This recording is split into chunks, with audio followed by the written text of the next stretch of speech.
Macintosh speak for itself. Hello, I'm Macintosh. It sure is great to get out of that bag. We think a lot of them are going to get into the home, but we like to say they're going to get there through the garage door. People are going to bring them home over the weekend to work on something. Sunday morning, they're not going to be able to get their kids away from them, and maybe someday they'll even buy a second one to leave at home.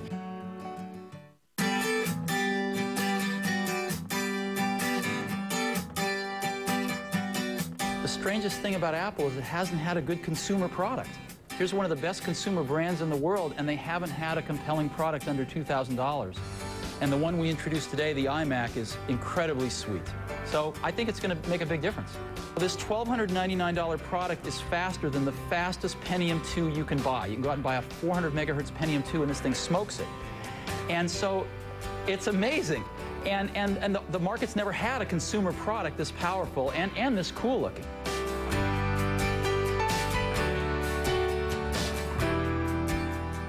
What is iPod?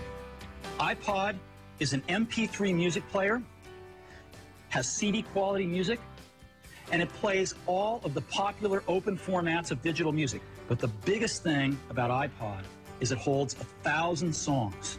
Now, this is a quantum leap because for most people, it's their entire music library.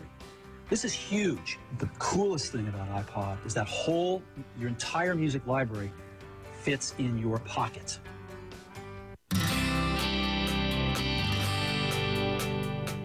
I've got a pocket right here. Now, this pocket's been the one that your iPod's gone in, traditionally. The iPod and the iPod Mini fit great in there. You ever wonder what this pocket's for? I've always wondered that.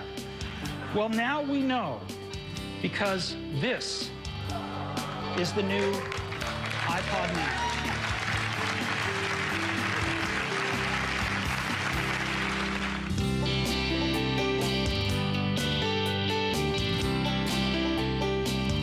Today, Apple is going to reinvent the phone. An iPod, a phone, and an internet communicator. An iPod, a phone. Are you getting it? These are not 3 separate devices. This is one device. And we are calling it iPhone.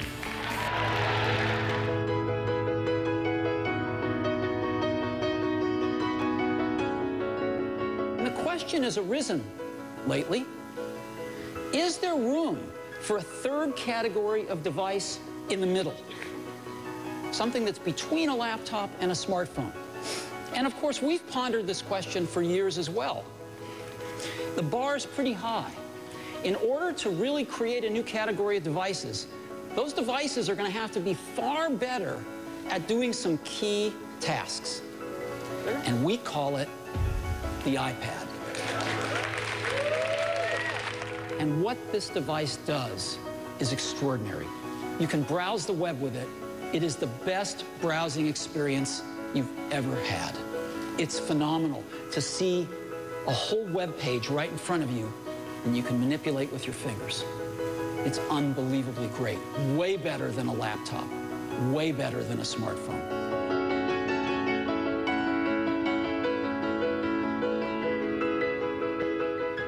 For 2010, we're going to take the biggest leap since the original iPhone.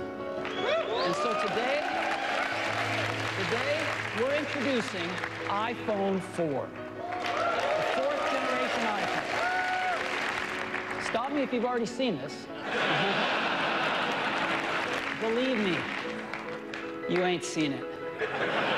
You've got to see this thing in person. It is one of the most beautiful designs you've ever seen. Hey, Johnny.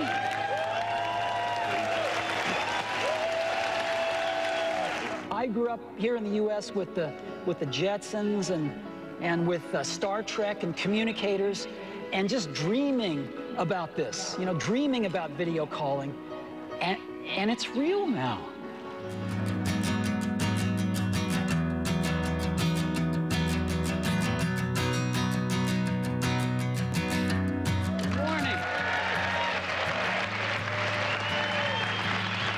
coming. Thank you.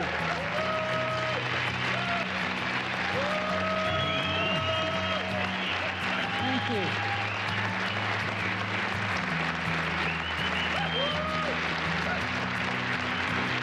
you. We're going to introduce today iPad 2, the second generation iPad. It is an all-new design. It is not a tweaked design. It's not got marginal improvements. It's a completely new design. And the first thing is, it's dramatically faster. One of the most startling things about the iPad 2 is it is dramatically thinner. Not a little bit thinner, a third thinner. And that is iPad 2.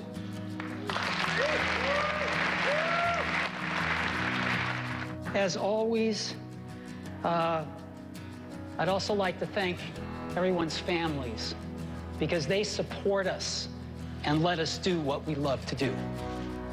So thank you very much to our extended families out there who make it possible for us to work our tails off making these great products for you.